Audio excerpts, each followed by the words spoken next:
Bonjour à tous, bienvenue dans notre émission Les propos de Picadello. Donc aujourd'hui, nous sommes en compagnie de Stéphane Blocot. Bonjour Monsieur Blocot. Bonjour. Et merci beaucoup d'avoir accepté cette interview. Je vous en prie. Vous êtes chercheur en information et communication à l'Université catholique de l'Ouest d'Angers. Absolument. Vous êtes aussi chercheur associé aux arts et métiers de Laval. Tout à fait. Donc vous travaillez depuis 10 ans environ sur la question des écrans et des jeunes, ce qui vous a amené à écrire un livre là, qui est sorti du coup il n'y a pas si longtemps, vous pouvez peut-être préciser. En début d'année. En début d'année, voilà, le biberon numérique, une enfance sans limite. Très intéressant.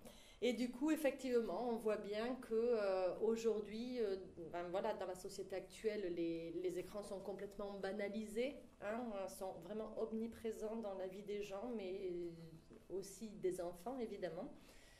On voit bien que les enfants sont très attirés par les écrans, fascinés une fois qu'on a proposé ça, on a l'impression en tant que parent que ça devient vraiment exclusif, qu'on a du mal à les amener vers autre chose.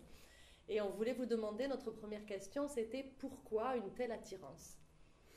Alors vous avez prononcé un mot-clé extrêmement important, la fascination. Ces outils numériques connectés, puisque je pourrais d'emblée différencier les écrans passifs et puis les écrans actifs. L'écran passif, pour moi, c'est la télévision, celle devant laquelle on s'assoit et puis on regarde passivement, béatement presque. Et puis l'écran actif, connecté, la tablette, l'ordinateur, le téléphone portable qui aujourd'hui est un ordinateur, où on a des formes d'interaction, de sollicitation, et où l'enfant forcément il trouve son compte puisqu'il est interpellé par ces machines. On n'est pas interpellé par la télévision, ou peu, on a peur, on subit le contenu, mais il y a beaucoup moins d'interactivité, d'interaction avec l'écran de type télévisuel. La fascination qu'on va retrouver chez ces jeunes enfants, c'est l'idée vraiment qu'on est acteur et qu'on va s'impliquer dans les manipulations. Et vous voyez, un terme qui déjà va intéresser les pédiatres, dans la manipulation, on va manipuler l'outil, on ne manipule pas la télévision, quand on est calé sur une chaîne, l'interactivité est très limitée.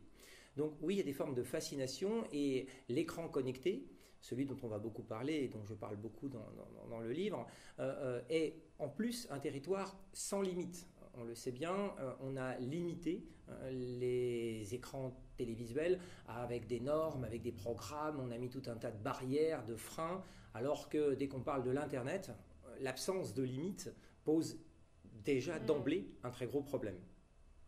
Fascination et également, on va dire, des formes de dépendance, puisque ces outils, là aussi, deviennent autre chose qu'un moyen de communication, mais presque des doudous numériques. Il y a une relation de proximité, on va caresser les surfaces tactiles. Donc, encore une fois, c'est de l'ordre du sensoriel et pour l'enfant, c'est très important. Donc, il y a une relation qui va se nouer avec cet outil qui n'est pas qu'un boîtier froid qui envoie des images. C'est bien plus que ça. Il vibre, il envoie des signaux, il valorise, il va vous récompenser. Vous voyez, on est très proche de tout un tas de choses. Il émet de la chaleur même, vous voyez, je peux aller très très loin dans les signaux. C'est quelque chose qui est très proche de tout ce qu'on va étudier dans la tranche 0-6 ans, j'allais dire, tous ces besoins de feedback des 0-6 ans. Donc oui, il y a tout un tas d'arguments qui font que c'est fascinant, un outil de ce type-là, pour un enfant. Ça l'est déjà pour un adulte, qui, vous le savez, reste de grands enfants très longtemps. Oui, puis c'est vrai qu'en effet, pour les enfants âgés de 3 à 6 ans, on parle souvent de l'importance de manipuler, de manipuler des choses concrètes. Donc là, on arrive petit à petit à une manipulation, enfin c'est ce que vous avez constaté dans vos études, je crois, de plus en plus jeunes, de ces outils numériques qui sont finalement, comme vous le dites, dans la manipulation, mais virtuelle au final. Alors, bien sûr, je suis toujours très amusé par ces parents qui s'extasient devant mon enfant de 2 ans est capable de passer les images sur le téléphone. Oui. J'ai fait un prodige. J'ai la 9e ou 10e merveille du monde.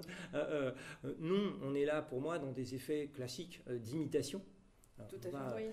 Imiter, au même titre qu'on va très rapidement comprendre que quand on passe à la caisse d'un supermarché, on ne passe pas tout droit avec son jouet, on le pose en haut, il roule sur le chariot, la fameuse carte magique sort, et à la fin, on a le droit de prendre son jouet.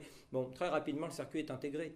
Et c'est la même chose pour l'écran connecté. On voit bien que cette interactivité, le coverflow, passer des photos avec le doigt, c'est à la portée de n'importe quel bébé singe.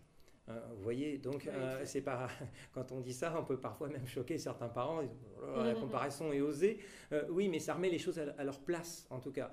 Donc c'est pas une nouvelle génération qui serait née avec de nouvelles compétences. C'est simplement une nouvelle génération qui a vu des gestes qui n'existaient pas auparavant et que les parents ne pratiquaient pas dans leur plus tendre enfance. C'est pas la même chose.